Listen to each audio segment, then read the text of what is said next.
Vamos a continuar en esta mañana, vamos de nuevo a nuestro capítulo 10 de Daniel. Y espero que hayáis tenido una buena semana y que hoy podamos dar inicio a otra semana y que pueda ser también mejor que la anterior.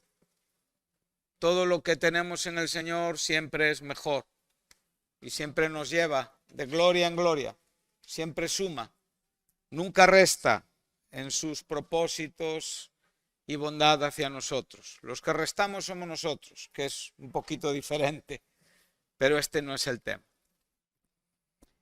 Rogando, como digo, a Dios que nos bendiga en la exposición de su palabra, que bendiga nuestros oídos, nuestros corazones, nuestros ojos espirituales, rogando por la bendición de aquellos que también se congregan con nosotros a través de nuestras plataformas de emisión telemáticamente.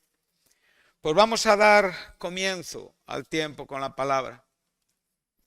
Nuestro estudio comenzó, ya podemos datar la fecha, parece hasta antigua la fecha.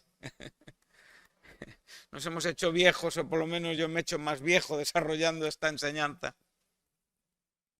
En la primera carta del apóstol Juan, en el capítulo 5, ¿verdad? En los versículos 13, 14 y 15, donde claramente Juan nos enseña que esta es nuestra confianza. Nosotros tenemos esta confianza, tenemos este fundamento, tenemos esta fuerza, esta roca sólida sobre la cual descansan nuestros pies y por supuesto nuestra fe.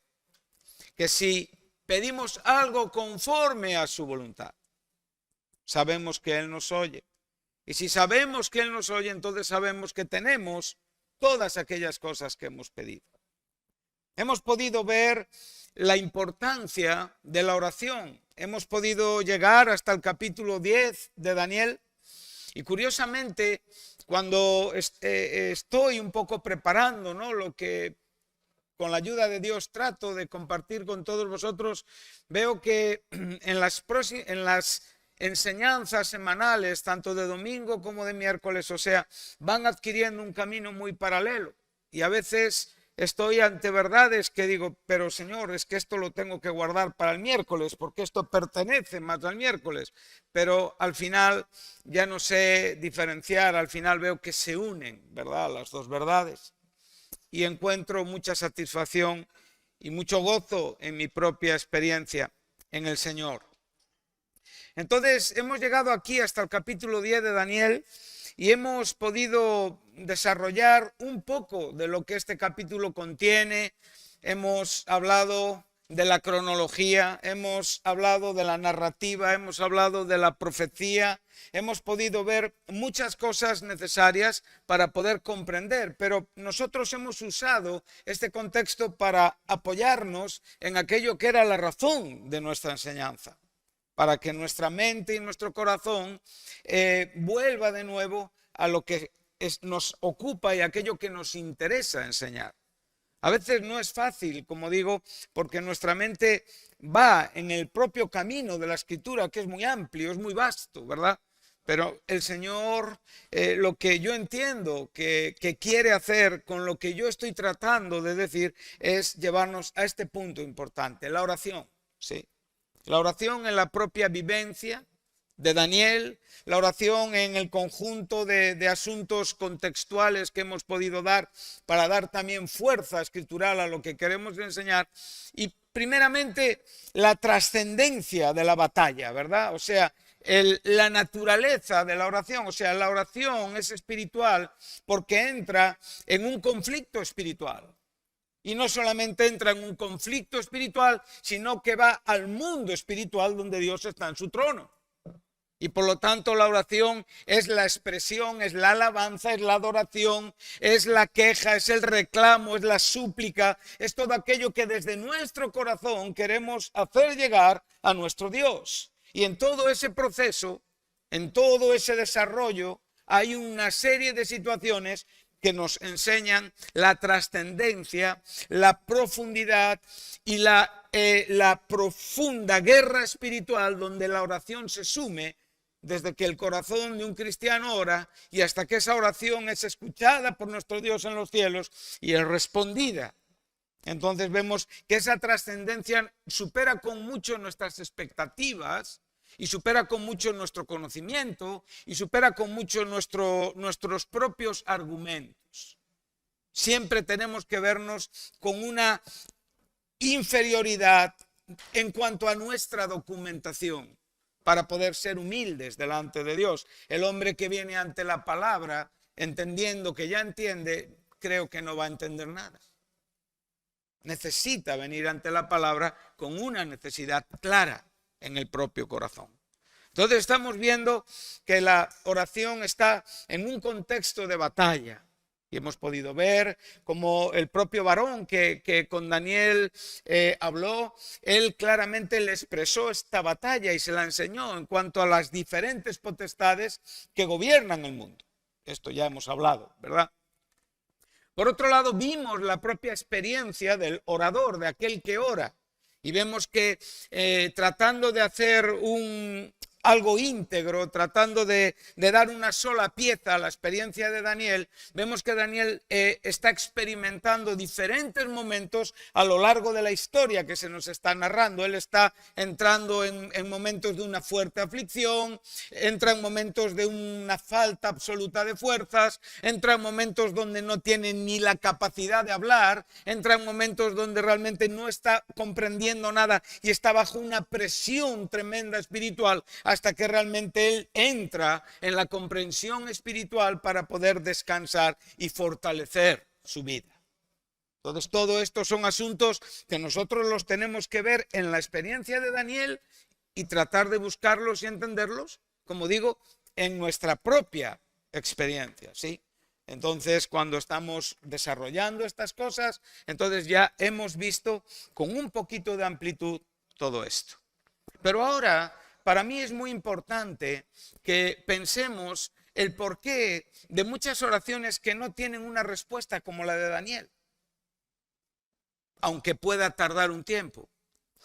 El porqué de muchas experiencias espirituales que todos nosotros tenemos y que oramos diariamente, pero a veces no evidenciamos el poder de una oración espiritual y bíblica.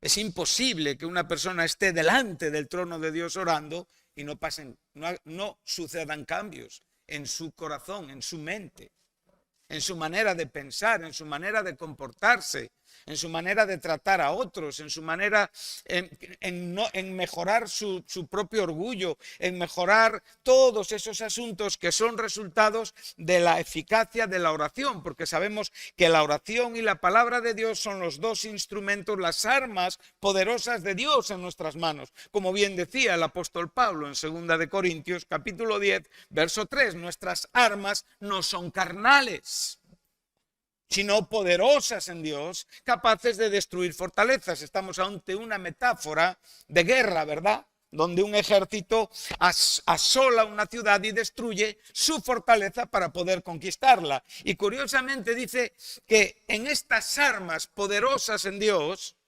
lo que sucede es que nosotros estamos llevando todo argumento, todo pensamiento, toda desobediencia, toda idea carnal de la vida espiritual cautiva a los pies de Cristo. Derribamos toda altivez.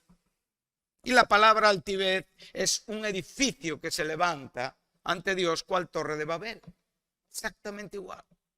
Entonces, en la misma manera que los hombres que en el capítulo 11 de Génesis dijeron construyamos una cúspide, una torre que llegue hasta el cielo, en la misma manera espiritualmente muchas veces nosotros también vamos hacia el cielo con nuestras torres de Babel, que son más el resultado de una arrogancia y no de una humildad espiritual y bíblica.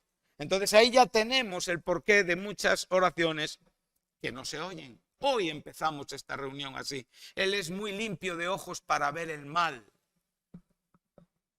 Tú y yo no podemos acercarnos a Él en una condición inadecuada. Él solamente va a escucharnos, Él solamente va a recibirnos y va a responder a nuestras oraciones cuando nosotros tenemos la condición adecuada en Cristo Jesús. Y esto no lo podemos resumir hablando de gracia. Y es únicamente una palabra darnos una idea de que todo vale y que todo el mundo puede unirse a una oración de cualquier manera y seguir viviendo sin más. Esto no funciona así. Que Dios te escuche, que Dios no te escuche, que tú puedas venir delante de este santo trono de Dios, depende de tu condición y de tu actitud. Lo imposible Él lo ha hecho posible. Él te ha dado una nueva naturaleza y te trajo y te ha aceptado y te ha imputado una justicia que tú y yo no teníamos. Pero ahora nosotros tenemos que vivir de tal manera en la que con nuestro Señor nos relacionamos. Y tenemos muchas historias, mucha documentación bíblica para ver periodos de silencio, porque el corazón del hombre se enfría, el corazón del hombre se entrega al pecado, el corazón del hombre vive impíamente, el corazón del hombre no respeta a la iglesia, el corazón del hombre no vive en la manera en la que Dios quiere que tú y yo vivamos, y esto enfría nuestra relación con Dios. Y al enfriar nuestra relación con Dios, quita el poder efectivo de las oraciones. No puede ser que yo tenga hoy aquí un enfrentamiento contigo y que yo piense que voy a ser escuchado por Dios sin antes arreglar mi enfrentamiento contigo. Amén. Estamos hablando de asuntos importantes. ¿Por qué el Señor nos lleva en esta dirección? Pues que nosotros no tenemos necesidad de esta palabra. Si esta palabra no es para la iglesia, entonces de más estamos aquí. Tiene que haber algo que esté pasando entre nosotros. Tiene que haber algo que esté sucediendo entre nosotros. Tiene que haber algo que yo necesite y que tú necesites para que esta palabra Dios nos la traiga. Y si no, no es palabra de Dios. Sencillamente es algo que yo puedo leer sin más. Ante esto yo tiemblo, mi corazón se agita. Vemos la gran trascendencia porque necesitamos una naturaleza espiritual, necesitamos una actitud combatiente con una naturaleza que sea exactamente igual que la guerra donde vamos a introducirnos. No podemos batallar espiritualmente sin una naturaleza espiritual. Entonces, cuando estamos viendo esto, entonces ya llegamos a asuntos importantes. Dios está escuchando mis oraciones. Hay respuestas a mis oraciones. Están cambiando cosas en mi casa, en mi hogar, en la vida de mis hijos, en la vida de mi esposa, en la vida de mi esposo, en mi noviazgo, en mi matrimonio, en mi ministerio. Hay cosas que están cambiando. Si hay cosas que no están cambiando y estoy yendo en una dirección que me estoy apagando, mi vida no lleva un buen camino. Y tengo que aprender de Daniel, que él era ese hombre, ¿recordáis? Amado. ¿Pero amado en qué sentido? Amados somos todos. Dios nos ama. Dios te ha amado, Dios nos ha amado. De tal manera amó Dios al mundo. Dios ama a los impíos al punto de que entrega a su Hijo en una cruz a morir por sus pecados. Pero eso no quiere decir que los impíos estén condenados al infierno si no aceptan por la fe a Jesucristo. En la misma manera Él ama a sus hijos. Pero eso no significa que sus hijos no se descarríen, que sus hijos no pequen, que sus hijos no actúen indebidamente. Y esto tiene que ver con nuestra vida hoy, con nuestra casa hoy, con nuestros hijos hoy, con nuestras familias hoy y con nuestro ministerio hoy, del que depende nuestro futuro inmediato. Esto es serio. Es muy serio. Si tú ves que en tu vida no hay evidencias de resultados, de respuestas, de cambios drásticos en cuanto a lo que es tu oración y tu ruego delante de Dios, tienes que buscar en ese baúl de miserias y abrir el baúl y venir delante de Dios con tus pecados y con tus problemas y con tus orgullos y con mis pecados, mis problemas, mis orgullos, para que Dios me oiga, para que Dios me escuche, porque Él es muy limpio de ojos para ver el mal. Y esto no lo entendemos nosotros. Entendemos hasta un poquito. Si entendiéramos la trascendencia de esta verdad, seríamos todos mucho mejor y de otra manera. Amén. Entonces vemos que Él es amado porque es un instrumento útil. Es un instrumento que en este momento se postula, se presenta como la herramienta que Dios necesita para llevar adelante una comunicación profética con un contenido profético y con una información profética relativa a un pueblo. Y esto es algo importante. Entonces podemos ver, él tiene el corazón adecuado para ser escuchado por Dios. Daniel era un hombre santo, un hombre limpio, y un hombre que tenía una relación con Dios sincera, verdadera, estrecha y fuerte. Daniel era un hombre que entendía la santidad de Dios y en virtud de esta santidad venía delante de Dios. Daniel era un hombre que entendía la batalla espiritual de la oración y por eso buscaba la experiencia espiritual para dicha batalla. Dios le enseñó todas estas cosas. Pero ahora, cuando nosotros pensamos y decimos, bueno, entonces, Señor, el asunto, ¿qué es? Tengo que orar de acuerdo a tu voluntad. Aquí está la clave. Si yo oro de acuerdo a tu voluntad, tú me escuchas. Y no solamente me escuchas, sino que voy a tener respuesta. Pero ahora, ¿qué nos separa de la voluntad de Dios? Porque es evidente que necesitamos encontrar respuestas inmediatas a medio tiempo o a largo plazo, pero respuestas a nuestras oraciones. Estamos ahora sumidos en una cadena de oración.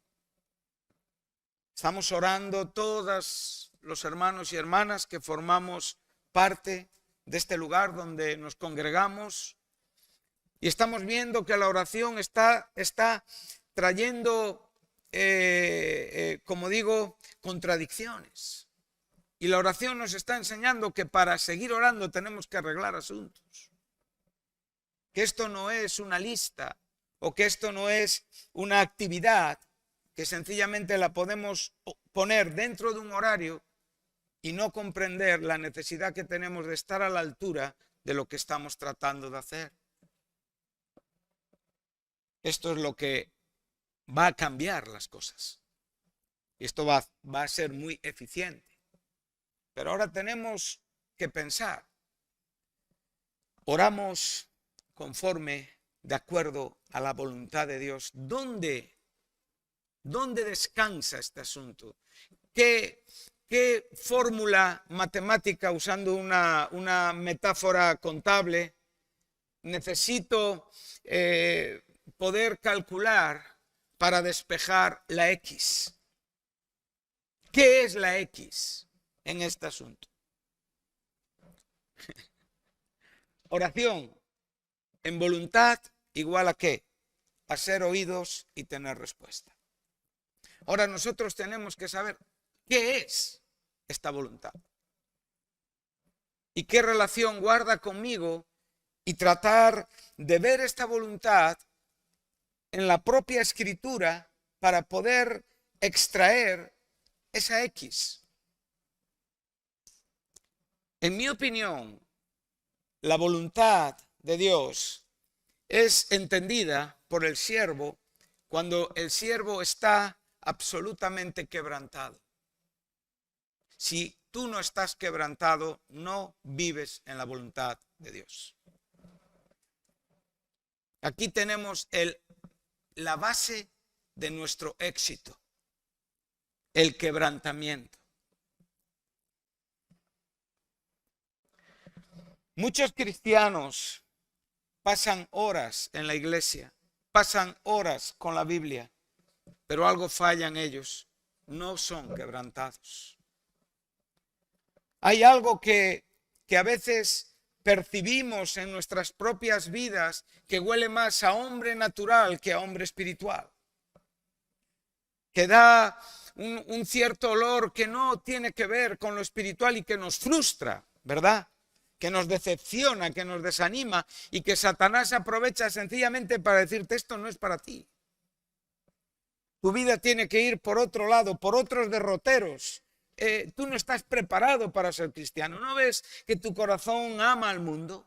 ¿No ves que en tu corazón hay deseos del mundo? ¿No ves que tu mente está llena de asuntos del mundo? Pero tú dentro de tu corazón quieres amar a Dios, ¿verdad? Dentro de tu corazón deseas ser un siervo de Dios y quieres morir y quieres terminar con un conflicto. ¿A quién le gusta vivir en una discusión constante? Decía mi madre a mi padre, para no discutir, ¿sabes qué le decía? Ay, Carliños, o que cala otorga. Mi madre se callaba, aunque no estuviera de acuerdo. Claro, es una ilustración humana la que estoy poniendo, ¿verdad? En cuanto a que, ¿cómo podemos vivir en una constante tensión? Una discusión, a veces yo vivo momentos donde el corazón se me enciende, la mente se me enciende, la lengua se me agita y lo que va a salir de mí no va a ser bueno, ¿verdad? Pero qué mal lo paso esos momentos. Por lo tanto, vivir en esta tensión constante tiene que ser horrible.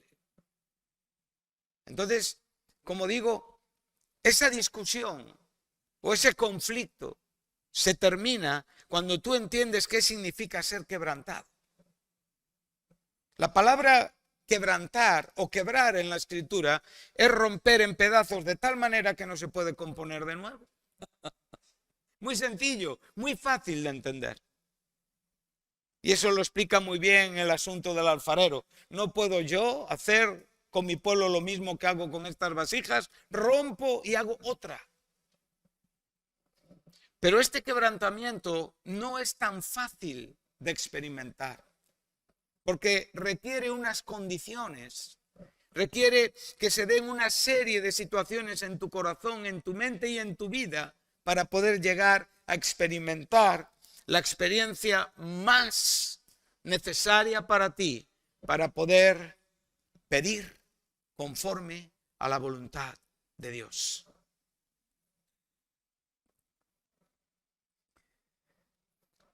No es difícil en esta mañana, y hablo a los más maduros.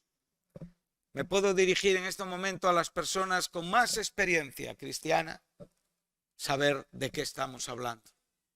Conoces perfectamente esto. Pero lo conocemos, pero muchas veces sigue siendo nuestra batalla. Tenemos que ser quebrantados. Y solo cuando tú seas quebrantado, entonces podrás hacer aquello que debes delante de Dios. Y entonces podrás venir a pedirle al Señor aquellas cosas que Él te va a escuchar. Y no solamente te va a escuchar, sino que te las va a conceder. Inmediata, como digo, a medio tiempo o a largo plazo. Todo tiene que ver con tu necesidad.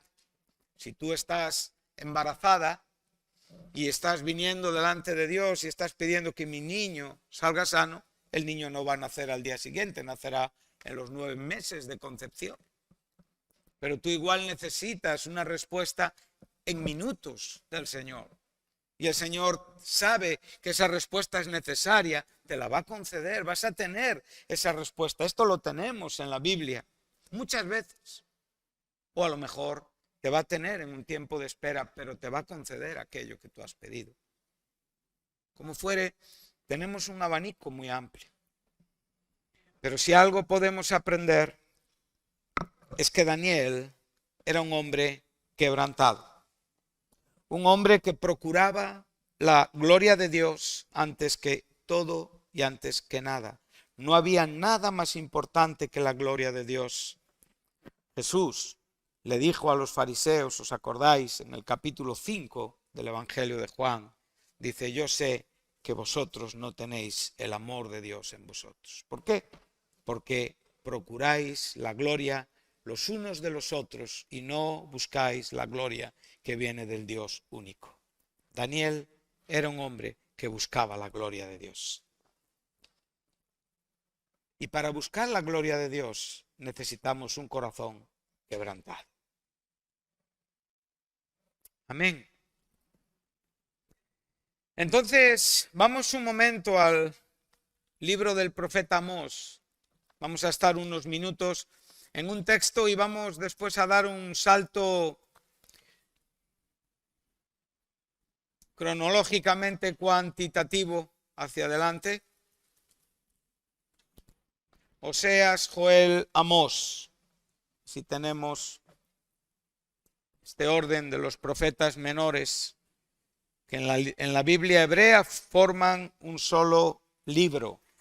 Bien, por eso hay diferentes libros en la Biblia hebrea y en nuestra Biblia, en el Antiguo Testamento. Son 39 contra 22 o 24 en algunos casos. Dice así el capítulo 6 de Amós.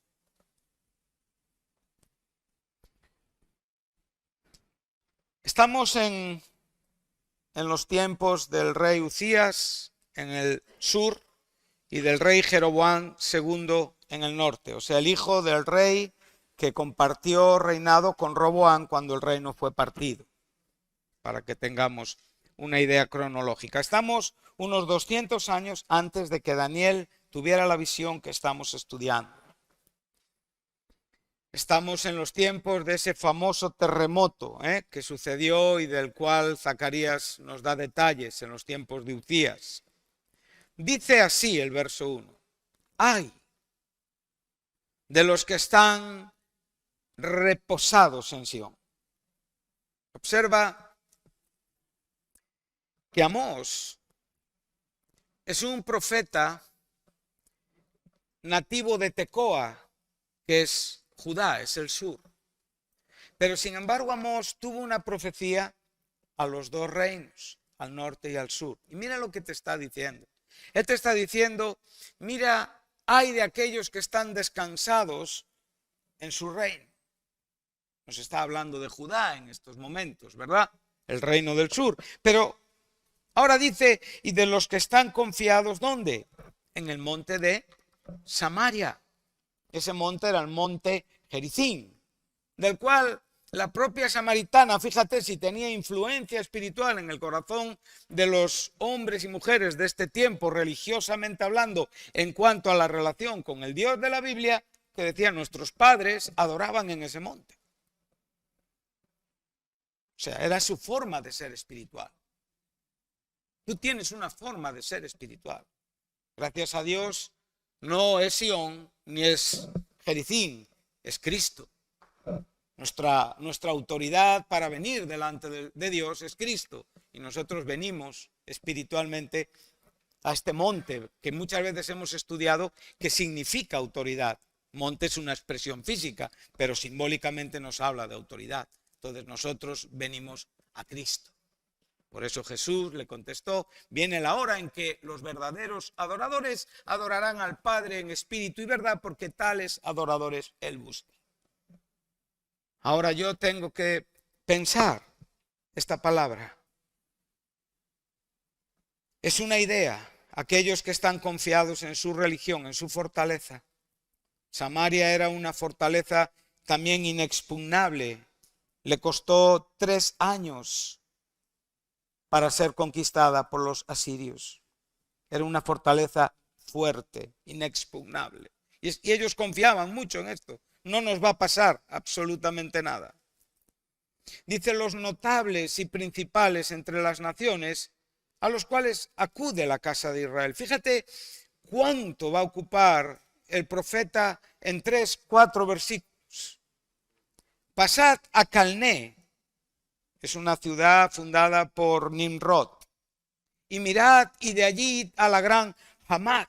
Descended luego a Gad de los filisteos, o sea, era todos los países que rodeaban Israel, con toda su historia, con toda su gloria, y se está diciendo, mirar a estos lugares y ved si son aquellos reinos mejores que estos reinos y si su extensión es mayor que la vuestra.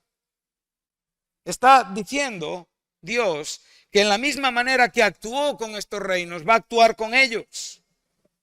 que Él tiene un poder para poder tratar aquello que espiritualmente no está bien en el corazón de un creyente, para poder quebrantarlo y llevarlo a la voluntad de Dios. Estos pueblos se jactaban, estos dos reinos, tanto Judá como Samaria, se jactaban de que adoraban al verdadero Dios y estaban confiados en su espiritualidad, pero estaban reposados en sus propias formas de pensar, no estaban quebrantados. Tienes que estar quebrantado, hermano. Sin esto, nunca podrás orar de acuerdo con la voluntad de Dios. Esto creo que te interesa, ¿no? Creo que nos interesa a todos. De esto depende el bien que deseamos para los que amamos. De esto depende el bien que deseamos para todo aquello que deseamos que prospere. Nosotros tenemos que comprender las cosas y verlas desde una perspectiva espiritual. O sea, podríamos estar hablando de que un cristiano tiene que tener una altura de miras y tiene que ver las cosas desde Cristo. Y cuando las vemos desde Cristo, entonces las podemos comprender. Pero cabe la posibilidad de que tú o yo estemos reposados como estos habitantes de Judá y de Samaria. La palabra reposado es estirado. Estirado, o sea, cuando una persona está estirada, el incorporarse le cuesta, ¿verdad?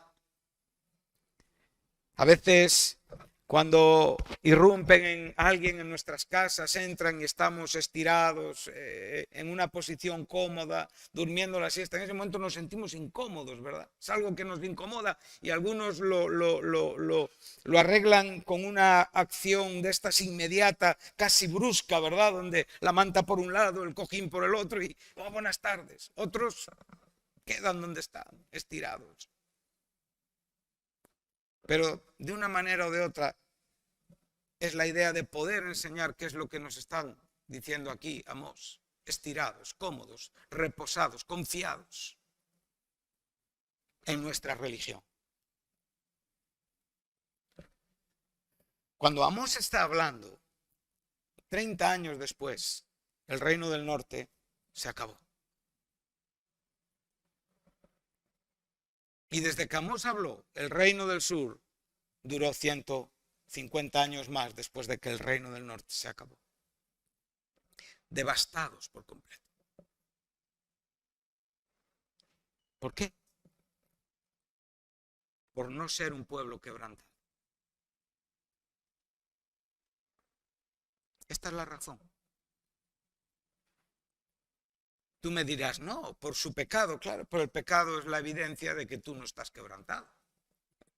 Un hombre quebrantado es un hombre que va a exteriorizar un carácter santo. El hombre quebrantado, cuando nosotros hablamos del hombre exterior y el hombre interior, cuando nosotros decimos en una manera tan gloriosa y tan poderosa, Cristo vive en mí. ¿Quién vive en ti? ¿Perdón? ¿Cuántos cristianos hay en esta mañana aquí presentes? Todos vosotros. Si el Señor preguntara y dijera, ¿quién vive en ti? ¿Tú qué dirías? Cristo vive en mí. El Espíritu Santo, ¿dónde habita? ¿Tú eres templo de quién? De la tercera persona de la trina deidad de Dios. Dios mora en tu corazón. Todo esto son versículos del Nuevo Testamento. Ahora, mi pregunta es, o tu pregunta o nuestra autopregunta es, ¿estamos a la altura de que Cristo viva en mí? O sea, ¿la vida espiritual de Cristo en mi corazón está dividida? Pregunto.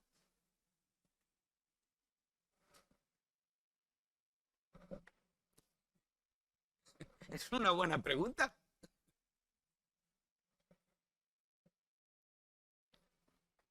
¿O hay un cacho de Cristo en mí?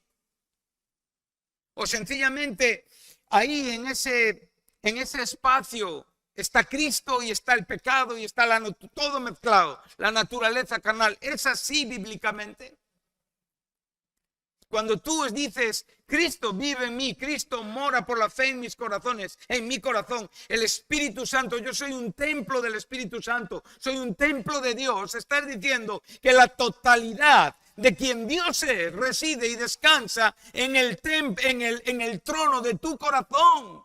Él es el Señor en tu corazón. Él es el Señor en tu interior. Él es el Señor de tu hombre interior, que es el hombre que ha sido transformado. Ese es el hombre que un día resucitará y será glorificado.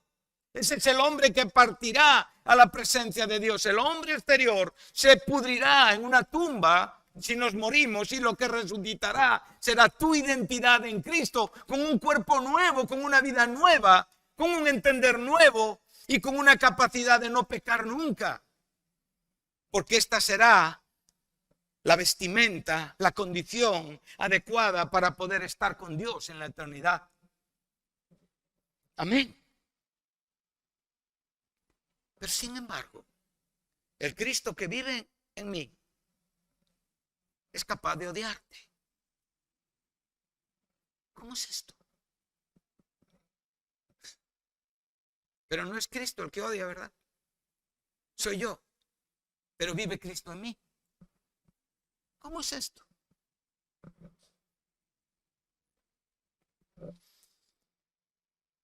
Es muy sencillo.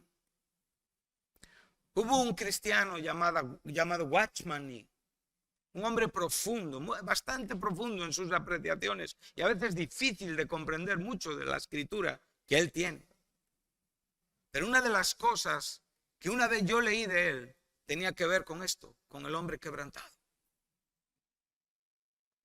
Y había algo razonable, bíblico y correcto que yo asumí y guardé para mí. No todo lo que leemos en un libro queda para siempre. Es escritura humana, no lo olvidemos, ¿eh? Lo que permanece es la palabra de Dios, por supuesto.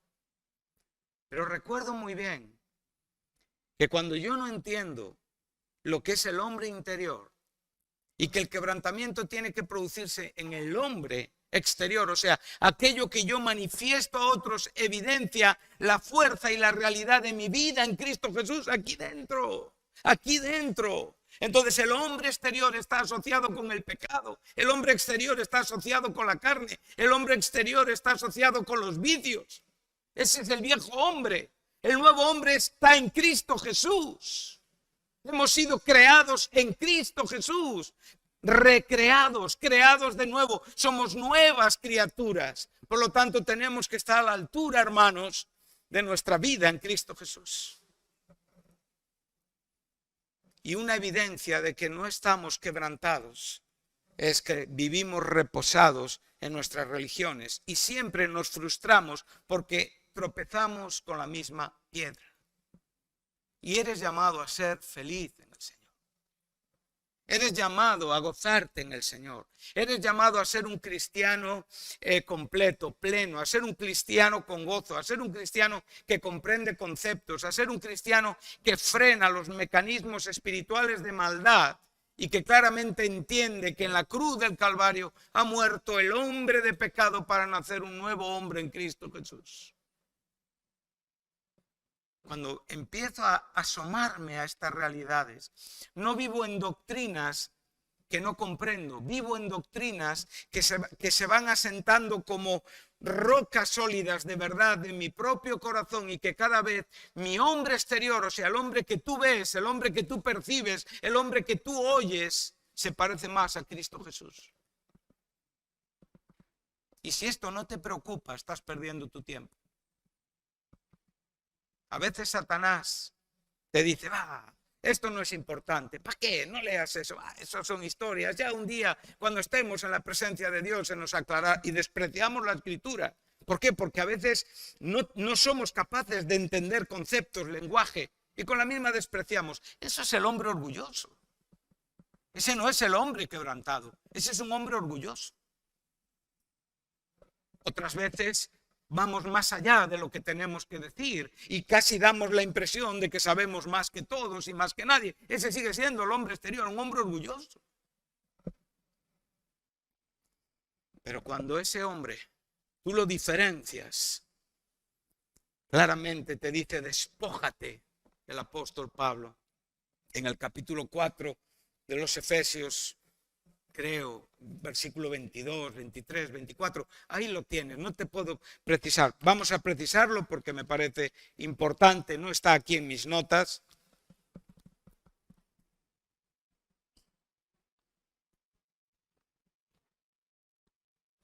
Claramente, versículo 22, estaba ahí.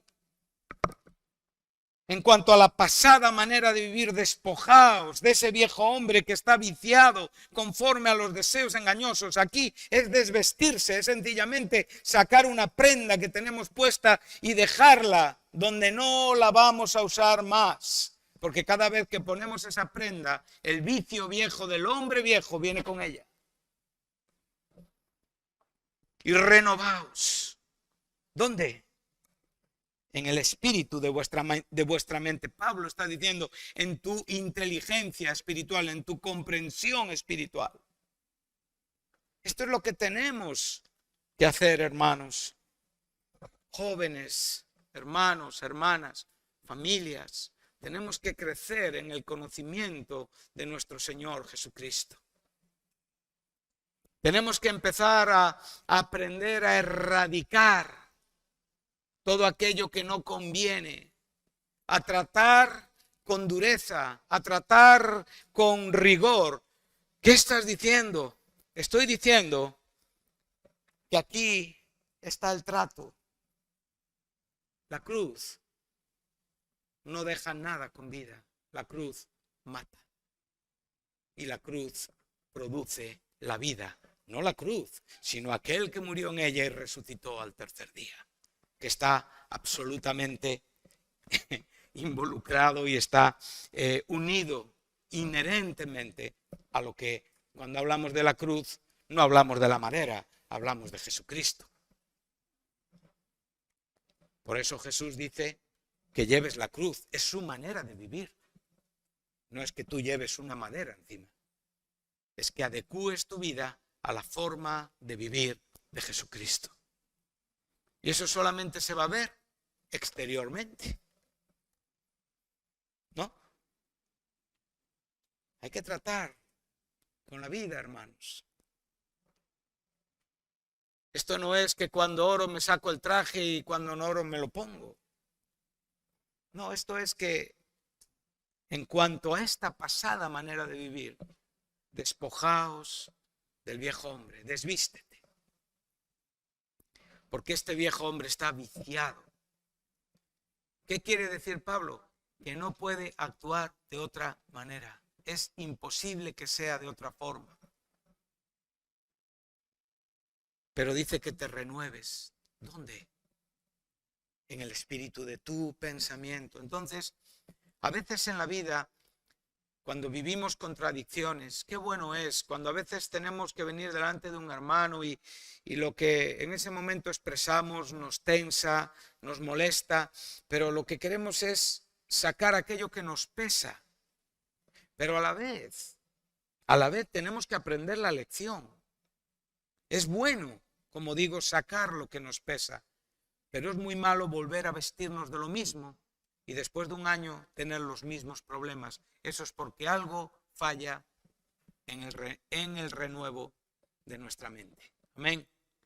Cuando yo soy renovado en mi mente, las cosas tienen que ir hacia adelante, no pueden volver atrás. Y esto es posible con Dios. Es posible en Cristo Jesús. Verso 24. Y vístete del nuevo hombre, creado según Dios. O sea, aquí vemos una nueva creación. ¿Y creado dónde? En la obra de la cruz, en la justicia y en la santidad de la verdad. Jesucristo es la verdad. Su obra por nosotros es la verdad. Su palabra es la verdad. Y aquí ya estamos hablando de justicia y de santidad, que son las marcas diferenciales del nuevo hombre. Amén. Es importante, muy importante. El Señor quiere que no nos quedemos atrás ninguno. Para Él no hay personas incapaces, no hay discapacitados para el Señor. El Señor, con cualquier persona que esté aquí presente en esta mañana, independientemente de sus años, de su coeficiente intelectual, de ser una persona en la vida considerada de tener un alto rendimiento mental o tener un bajo rendimiento mental, el Señor nos convierte en hijos, en función y en base de su justicia y de su santidad en la verdad. Por lo tanto, los talentos que tú traes, recuerda que no son la obra de la cruz, los tenías antes y con ellos no ibas a ningún sitio. Céntrate en la obra de la cruz y los talentos tendrán su justo lugar en tu idea de las cosas.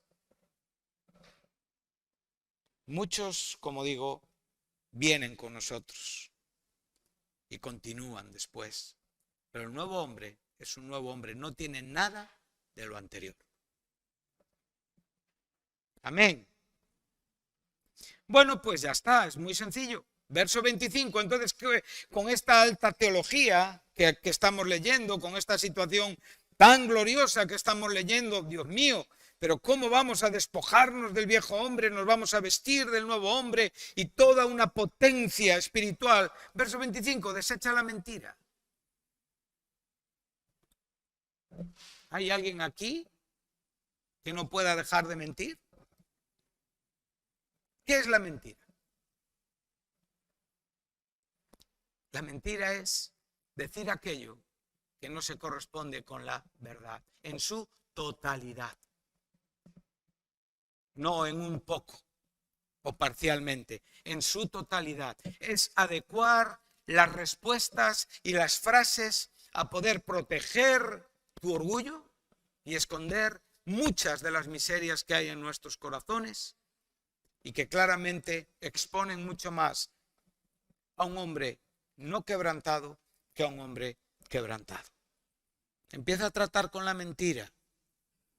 Tú me dirás, José Carlos, pero yo es que lo que quiero saber es escatología. Muy bien, todo llega, pero empieza a dejar de mentir. ¿De qué te vale la escatología si cuentas mentiras? Pregunto. Vamos a ir por aquello que importa, ¿no? Y mentir, como digo, es algo a veces bastante practicado en la comunidad cristiana. Recuerda esto. Y pertenece al hombre viejo, que nunca va a dejar de mentir.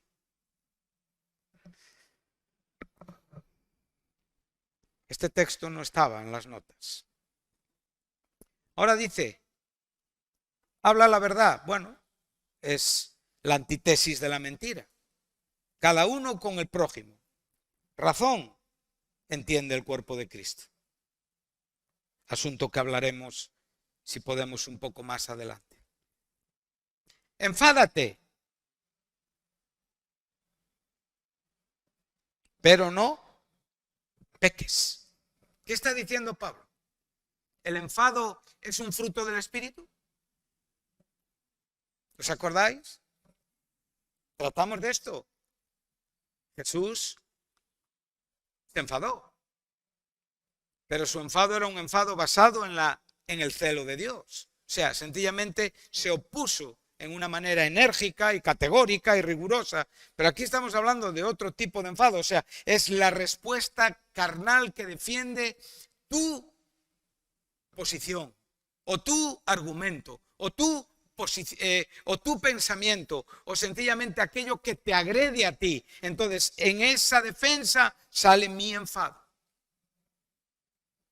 Ahora te dice Pablo, enfadarse es un fruto de la carne, es una obra de la carne, perdón, obra de la carne. Pero no peques. Y sencillamente, ¿qué te dice? Que no acabe el día sin que pidas perdón.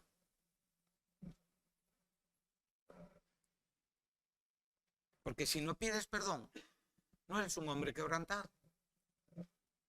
Y vives en tu, como digo, en tu poder humano, vives en tu idea humana, vives con toda la fuerza de tu persona, pero no con la espiritualidad del hombre nuevo. Bueno, como digo,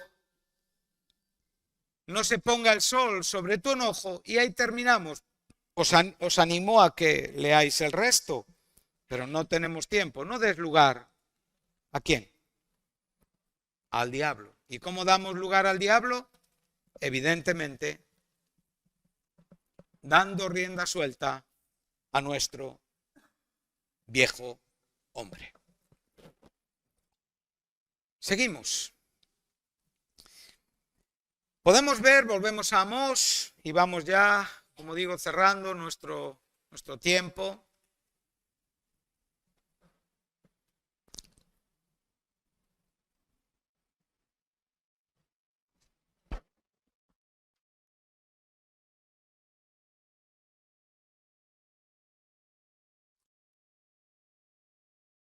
Estamos ante un reto, todos.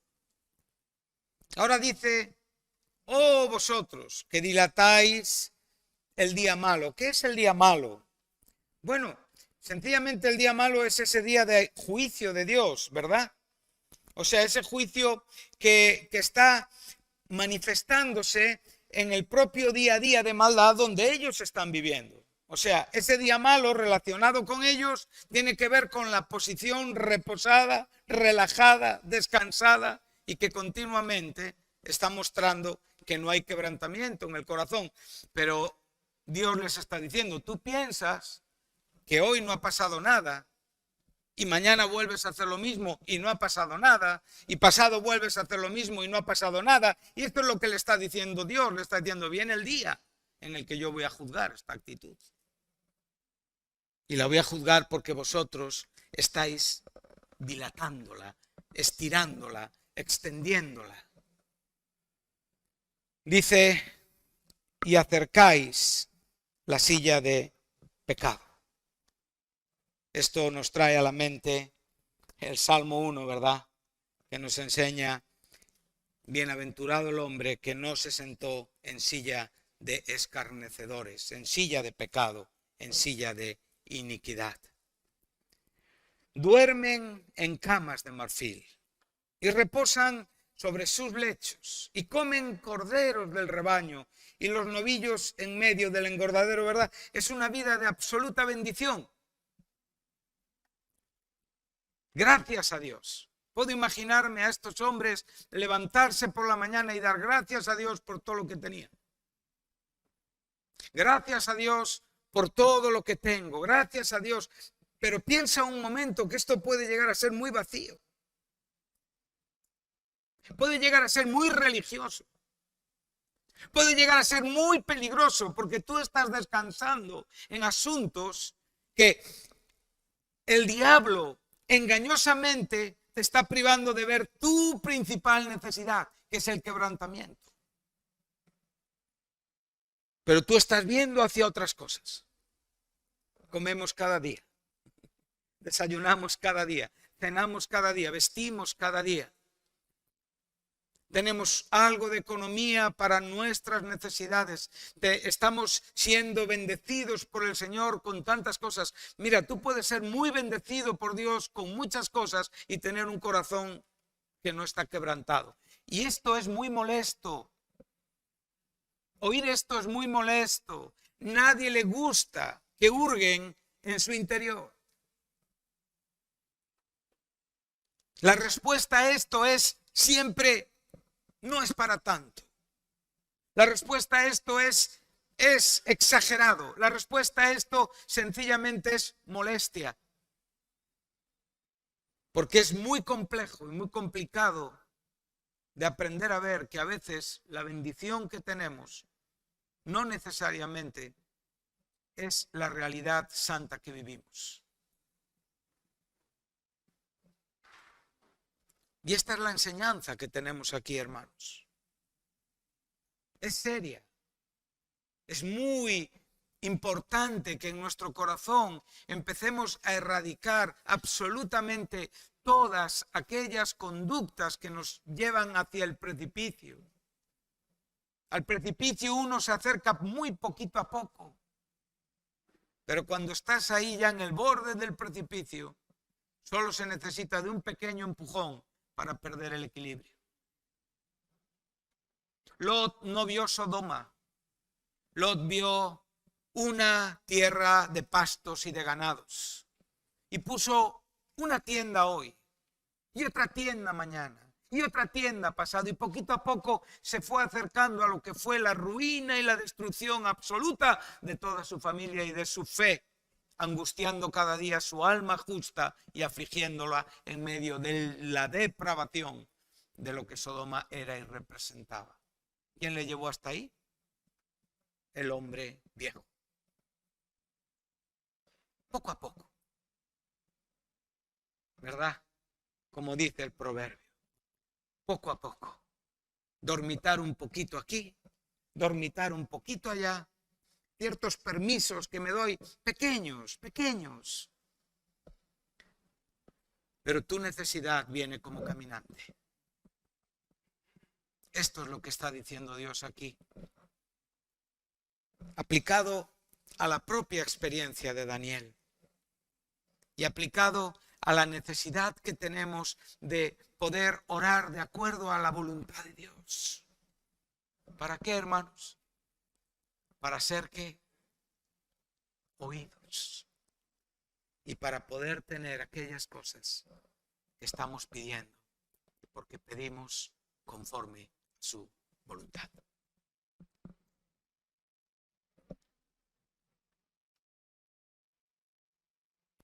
Os veo un poco agotados algunos. Yo también. Hay trabajo, ¿verdad? Mucho. Pero gloria a Dios que nos muestra el trabajo. ¿Qué sería de nosotros si no supiéramos qué hacer? Gloria a Dios que se revela ante nosotros con toda la santidad exigente de quien Él es. Gloria a Dios que no nos está pidiendo nada que no podamos dar. Gloria a Dios que nos está advirtiendo amorosamente. Pero tu batalla y mi batalla es dura. Algunos lo consiguen, otros desfallecen y abandonan y marchan y se alejan y vuelven a veces al charco de donde salieron. Esto es una posibilidad. Y vivir con esta realidad en nuestros corazones nos hace ser sensibles, ser exigentes con nosotros, pensar constantemente en que cada paso que doy tengo que ver el daño que causo, las molestias que causo, tengo que mirar todo bien, qué piensa Dios, cómo está mi pensamiento en la Escritura, y no ser un hombre que voy exigiendo derechos de cristianismo a todo el mundo cuando yo no practico nada. Exijo el cristianismo a otros y yo no estoy viviendo esta vida. Me tienen que pedir perdón, me tienen que dar las gracias. Pero yo estoy lejos de esta realidad. El Señor nos tiene que cambiar, hermanos. Y Él quiere cambiarnos. Lo digo con gracia, lo digo con corazón, lo digo sin reproche, no veo a nadie que diga yo, tú, no tengo esto en mi corazón. Veo que tenemos esta urgencia en la iglesia. Y que Dios viene y no quiere que dilatemos el día malo. Quiere que salgamos de nuestro reposo falso, virtual. Hoy hay mucho cristianismo virtual, mucho conocimiento virtual, muchas explicaciones virtuales. Quiere que salgamos de ahí, hermanos. Bueno, dormir en una cama, descansar sobre una cama, comer cordero y comer novillos, no es en sí mismo un pecado. Era la actitud que tenían en sus corazones. Estamos acabando ya. Gorjean al son de la flauta. Aquí el verbo es maravilloso, parlotean. O sea, es como el sonido de las ranas. Crack, crack, crack, crack, crack, crack. O sea, parlotean sin sentido. ¿Y por qué parlotean sin sentido? Porque son ciegos a su realidad. Y por lo tanto lo que están hablando no tiene que ver con la necesidad. Y Dios quiere abrirles los ojos y decirles, mirar vuestra principal necesidad. Amén. Entonces, ¿qué hacen? Inventan maneras de alabar, como David. David alababa a Dios. Es un ejemplo de alabanza en la Escritura. Él instauró, él estableció a los levitas cantores en el tabernáculo. Con él empezó la música en el servicio sacerdotal. Pero estos hacían otra música. Y era una música que provenía del hombre viejo, que también sabe cantar, pero no honra a Dios. Beben vino en tazones y se ungen con los ungüentos más preciosos. Y la frase que yo quiero subrayar esta mañana, por favor, y la frase con la que cerramos el sermón de esta mañana, y no se afligen por el quebrantamiento de José. Ahora, ¿qué le está diciendo el profeta? El profeta les está hablando de un antepasado de ellos. José existió, conocemos la historia. ¿Sí? Conocemos esta historia. Pero él lo que les está hablando es que este quebrantamiento es futuro. Es la dilatación del día malo con el consecuente juicio de Dios. José es el padre de Efraín y Manasés, los cuales son representativos del reino de Samaria. Muchas veces a Samaria se le llama Efraín en el Antiguo Testamento. Pero a la vez, sencillamente podemos decir y pensar, irnos unos pocos años para atrás, unos cuantos años para atrás y acordarnos de los hermanos de José, ¿verdad? Cuando le metieron en la cisterna, ellos seguían comiendo y bebiendo. El sol se puso sobre sus enojos. El viejo hombre se mantuvo firme contra su hermano. Fue vendido y siguieron comiendo y bebiendo hasta que Dios los quebrantó. Podemos ver muchas cosas, aunque aquí, donde estamos leyendo, estamos hablando de la ruina. Aquí la palabra quebrantamiento es ruina, desolación, devastación. Lo que sucedió por no tener un corazón receptivo a Dios. Amén. Que el Señor nos permita quebrantarnos. Nuestra salvación pide un arrepentimiento y nuestro cristianismo se vive en un arrepentimiento también. Tenemos que quebrantarnos y vivir como hombres y mujeres quebrantados delante de Dios. Que Dios nos ayude a desvestirnos del viejo hombre y a vestirnos del nuevo hombre creado en la santidad, en la justicia y en la verdad. Amén. Gracias. Que Dios os bendiga.